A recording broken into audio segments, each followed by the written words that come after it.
दोस्तों नमस्कार, मैं राम सूरत यादव। चुनावी बिगुल पूरी तरीके से बज गया है और चुनाव की घोषणा भी हो गया है। 19 अप्रैल से पहले चरण का चुनाव शुरू हो जाएगा और 1 जून को आखिरी चरण का चुनाव होगा। 4 जून को मतगणना होगी। लेकिन आपको हम बता दें कि चुनाव जिस तरीके से इस बार का चुनाव ऐतिहासिक चुनाव बनने जा रहा है, दोनों पक्ष मतलब सत्ता पक्ष और विपक्ष की तरफ से यह आखिरी चुनाव की घोषणा की जा रही है कि बहुत बड़ा ऐतिहासिक चुनाव होगा। एक तरफ से विपक्ष का कहना है कि संविधान को बचाना है तो यह देश का आखिरी चुनाव होगा। अगर इस बार जो है चुनाव में बीजेपी जीत जाती है तो भारत का संविधान ही समाप्त कर दिया जाएगा। और बीजेपी का कहना है कि यह चुनाव इतना बड़ा ऐतिहासिक हो रहा है कि 2047 तक की तस्वीर इससे साफ होगी। लेकिन आज हम आपको बताना चाहते हैं कि इन सब दोनों पक्षों के बीच में जिस तरीके से सुप्रीम कोर्ट ने एक ही झटके में पूरी तरीके से बीजेपी का 2024 का प्लान एक तरीके से फेल कर दिया, उससे पूरी बीजेपी इस समय हिल गई है। पूरी बीजेपी एक तरीके से घबरा गई है, क्योंकि आपने देखा है चुनावी चंदा स्कीम को पूरी तरीके से गलत, असंवैधानिक एवं फ्रॉड जो है घोषित करके पूरे देश में एक ऐसा संदेश सुप्रीम कोर्ट ने दिया कि सुप्रीम कोर्ट के इस फैसले को लेकर के पूरा देश जो है सलाम कर रहा है। और आपने देखा है कि भ्रष्टाचार के नाम पर प्रधानमंत्री मोदी जी हमेशा वोट जनता की मांग रहे, लेकिन इस बार चुनावी चंदा स्कीम को लेकर के एक बहुत बड़ा भ्रष्टाचार खुलासा हुआ है और सुप्रीम कोर्ट के आदेश से खुलासा हुआ है। तो आप समझ सकते हैं कि अब भ्रष्टाचार पर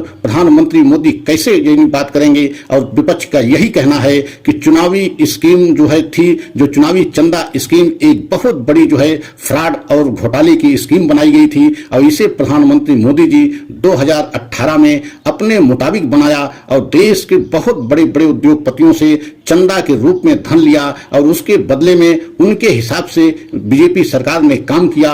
और आपने देखा कि सुप्रीम कोर्ट एक ऐतिहासिक फैसला, इतना बड़ा फैसला दे दिया कि पूरी तरीके से बीजेपी इस जो है कानून को लेकर के, चुनावी चंदा स्कीम को लेकर के पूरे देश के सामने एक्सपोज हो गई और पूरे देश की जनता में एक तरीके से ये सवाल उठने लगा कि क्या प्रधानमंत्री मोदी की देखरेख में एक ऐसा कानून बनाया गया जिसके माध्यम से एक महा घोटाला किया गया।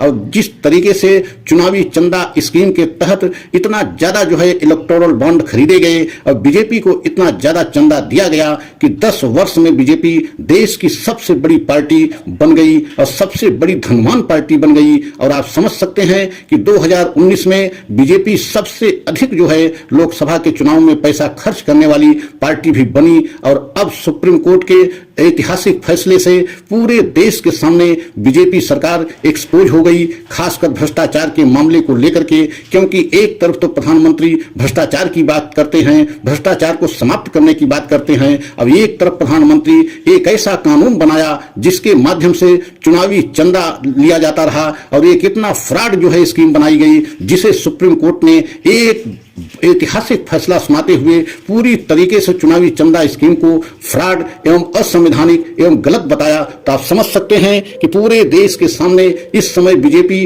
इस कानून को लेकर के और इस चंदा स्कीम को लेकर के पूरे देश के सामने एक्सपोज हो गई। और अब इसका असर चुनाव पर कितना पड़ेगा ये तो आने वाला समय बताएगा। लेकिन इतना तय है कि इस जो है सुप्रीम कोर्ट के ऐतिहासिक फैसले से बीजेपी को बहुत बड़ा जो है चुनाव में नुकसान हो सकता है और प्रधानमंत्री मोदी की छवि पर भी इसका बहुत बड़ा असर पड़ सकता है। क्योंकि जिस तरीके से प्रधानमंत्री मोदी भ्रष्टाचार को समाप्त करने के नाम पर जो है देश की जनता से वोट मांगते रहे और अब एक तरीके से सुप्रीम कोर्ट की अगर मुहर लग जाए कि जो चुनावी चंदा स्कीम है वह एक फ्रॉड स्कीम थी और एक बहुत बड़ा घोटाला की स्कीम थी और उसको सुप्रीम कोर्ट ने समाप्त भी कर दिया, तो इसका मतलब है कि प्रधानमंत्री मोदी जी भ्रष्टाचार के मामले में पूरे देश के सामने और पूरी बीजेपी सरकार भी क्या एक्सपोज हो गई। तो आने वाले समय में इसका कितना असर पड़ेगा। लेकिन इतना तो तय है कि 2024 चुनाव से पहले प्रधानमंत्री मोदी के लिए और बीजेपी सरकार के लिए सुप्रीम कोर्ट ने